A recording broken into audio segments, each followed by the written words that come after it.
Aqui é bom estudar, bem que é bom aprender. E para facilitar, eu vou ajudar você. Com certeza você deve dedicar muito tempo aos estudos para assim você assimilar as principais habilidades que são cobradas aí nas provas dos concursos públicos, dos vestibulares ou do Enem. Na verdade, você tem que investir muito em você mesmo, estudando bastante, porque todo sucesso depende de um preparo, depende de um empenho da sua parte.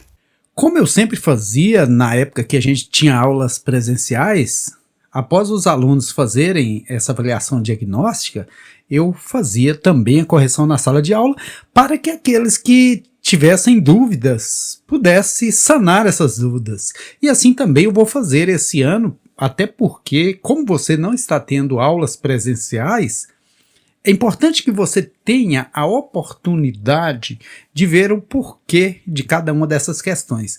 Até eu acho que é uma prova bem simples, eles foram bastante camaradas no nível, está muito interessante, questões muito bem elaboradas, porém muito simples. Observe a reta numérica desenhada abaixo. Ela está dividida em segmentos de mesma medida.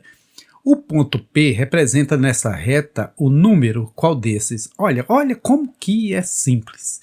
Se aqui é 2,30 e aqui é 2,37, esses valores só podem variar de 30 até 37. Então aqui vai ser 2,31, 2,32, 2,33, 2,34, 2,35, 2,36 e 2,37. Não tem como ser diferente. É uma questão fácil, extremamente fácil.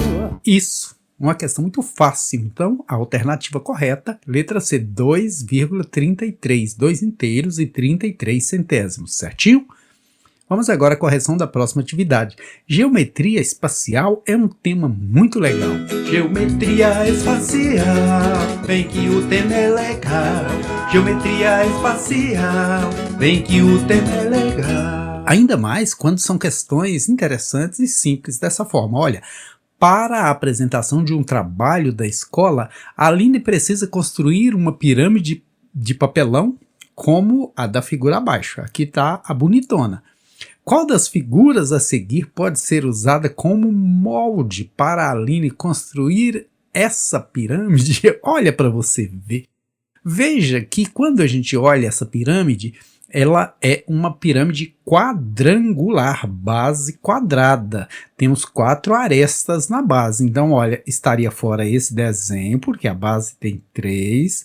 Estaria fora esse desenho, porque a base tem 3. Precisa ter 4. E estaria fora esse desenho, porque a base tem 6 arestas. Jogamos por terra esses 3.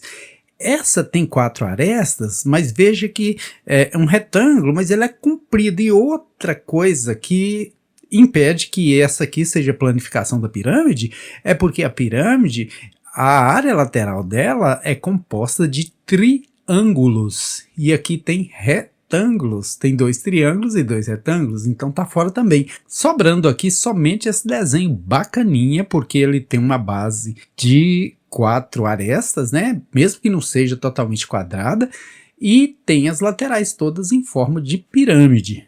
Então a alternativa correta com certeza é a letra A. A atividade 29 já exige um pouco mais do aluno, porque aqui entra função do primeiro grau. Não é uma questão complexa, mas muitos alunos apresentam dificuldade nesse conteúdo. A proposta é a seguinte: observe abaixo o esboço do gráfico de uma função polinomial do primeiro grau, f de r em r. Quer dizer que tanto o x quanto o y são números que pertencem ao conjunto dos números reais. Agora, a representação algébrica dessa função é qual dessas aqui?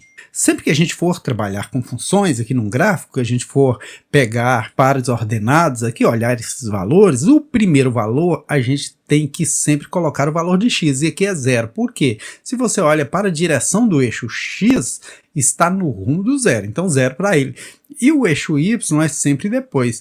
No abecedário também o x vem antes que o y, por isso que a gente faz esse tipo de anotação, primeiro olhando para o x, segundo olhando para o y. Esse pontinho aqui, quais são as coordenadas dele? O x desse ponto é 4, então anoto lá 4. O y desse ponto está na altura 0, 4 e 0. E toda função do primeiro grau, ela é dada pela fórmula y, que é igual a x mais b. O que significa isso? Y, que é esse eixo vertical, sempre vai ter um valor que corresponde a certa quantidade de vezes o valor que está no eixo x mais algum outro valor que eu chamo de b. Por exemplo, aqui, como eu disse, o primeiro é x, o segundo é y. Então, vou substituir esse y de verde pelo menos 4. E o x de azul aqui, já para te ajudar, é 0. Então, 0 vezes a, porque era a vezes x, a vezes 0, 0 vezes a. Com isso, o que acontece? Menos 4 é igual a b, porque 0 vezes a, some com esse a daqui. Trocando de lugar, b igual a menos 4. Agora, por que eu estou fazendo isso tudo? Para eu chegar a uma das fórmulas. Agora eu vou pegar esses elementos aqui do par ordenado, colocar 0 no lugar do y e colocar 4 no lugar do x. Então vai ficar 4a. Ou a vezes 4, mais b. Só que o b já é menos 4, porque eu já encontrei o valor dele. Sendo assim, trocando de lugar aí, ó, passei o 4 para antes da igualdade, ficou positivo, troco de lugar de novo, né? Porque aqui eu troquei ambos de lugar, não tem que trocar sinal novamente. É como se você tivesse duas pessoas em uma gangorra. Se você as troca de lugar, se antes estava equilibrado, depois também continua equilibrado. 4 vezes quanto que dá 4? 4 vezes 1, então o a vale 1. Como eu já achei o valor de a e de b, eu volto lá e coloco y igual a x. Se o a vale 1, 1x, né? Mais b. Se o b vale menos 4, vira menos 4. Então, y igual x menos 4. Alternativa correta, letra B. B de bom dia, boa tarde, boa noite, bons estudos. Olha, tem esse caminho só? Não. Se você é um aluno ou uma aluna esperta, basta você substituir esses valorzinhos aqui, ó. Se puser 4 no lugar do x, 4 menos 4 dá quanto? Dá 0, que é esse verdinho. Se puser 0 no lugar de x, 0 menos 4 dá quanto? Dá menos 4, que é esse verdinho. Sempre é importante lembrar, f de x ou y é a mesma coisa. Vamos agora à correção da questão número 30, muito interessante, também só exige atenção.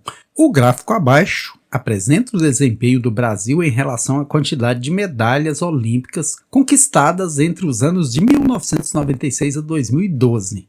Então veja, aqui diz que de acordo com esse gráfico, a quantidade total de medalhas obtidas pelo Brasil nas Olimpíadas de 2000 a 2008 é quanto? Ora, primeiro nós vamos lá analisar o ano de 1996. Em 1996, as medalhas de ouro, que estão aqui representadas por uma cor mediana, né? Nem muito escura, nem muito claro, foram quantas? Ouro, mediana, está na altura 3. Agora, prata, que é o mais clarinho aqui, também está no mesmo lugar. 3 também. E já o bronze, que é o mais escuro, foram quantas medalhas de bronze? Olha, lá em cima, 9 medalhas. É mais fácil de ganhar o bronze, né? Em 2000, foram quantas medalhas de ouro? 0, neca de pitibiriba. Foram quantas medalhas de prata? 6, né? E foram quantas medalhas de bronze, que é o mais escuro aqui? Foram também 6. Em 2004, foram quantas medalhas de ouro? Ouro é o mediano, olha, ganhou 5 medalhas. Foram quantas medalhas de prata? Prata é mais claro, né? Foram 2 medalhas. Foram quantas medalhas de bronze, que é o mais escuro? Tá aqui no 3. Agora, no ano de 2008, foram quantas medalhas de ouro? Ouro é o intermediário, é esse valor aqui, ó. Foram 3 medalhas. E a prata, que é clarinha, foram 4 medalhas. E o bronze, que é o escuro, foram 8 medalhas. Como pede a quantidade de medalhas obtidas pelo Brasil nas Olimpíadas de 2000 a 2008, então a gente só vai contar essas aqui, olha, que são 3 e 3, 6 e 9, 15, 6 e 6, 12, 5 e 2, 7, 3, 10, 3 e 4, 7 e 8, 15. Então, somando aqui, 15 com 12, 27, 37, 42, 52. A alternativa correta, letra D. D de Deus, que abençoa a mim, que abençoe a você e que nos abençoe a todos. E por último aqui, também funções. Agora, a proposta é o seguinte: uma torneira foi aberta para completar a capacidade de uma caixa d'água de 1.000 litros, que inicialmente estava com 250 litros de água. A quantidade de litros que flui dessa torneira por hora é constante.